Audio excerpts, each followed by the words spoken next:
ఇదిగోండ్రా, ఇలా నరకం చూపించకుండా ఒకేసారి ఏం కావాలో అడగండ్రా. నా పెళ్ళం తాలిబొట్టు కావాలా? సరే వెళ్ళి తీసుకురండి. రేయ్,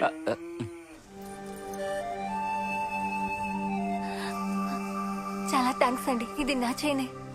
ఇప్పుడు మీరు మాకు సాయం చేయాలి. కొన్నాళ్ళు మీరు చైన్ వేసుకోవద్దండి, అప్పుడే మా మీద అనుమానం రాదు. హా, ఓకే ఓకే, ఎనీవే థ్యాంక్స్. అదంతా సరే గాని అమౌంట్ ఇస్తానని చెప్పారుగా. రేయ్, ఏం చేస్తున్నావు? ఊరుకరా. చూడండి, డబ్బులేం వద్దండి. వాడు అలాగే అంటాడు, మీరేమంటే. రేయ్, ఇచ్చేరా. ఎందుకు రామావా? ఇవ్వమని చెప్పాను కదా. మీరు చెప్పినట్టే చైన్ ఇచ్చేశారు కదా, డబ్బులు మీరే ఉంచుకోండి. చూడండి, అది మీ అమ్మగారు చైన్ అని చెప్పారనే తీసుకొచ్చాను. డబ్బులు తీసుకోండి. ఒక్క నిమిషం. ఏ, అది ఇవ్వవే, ఇవ్వవే.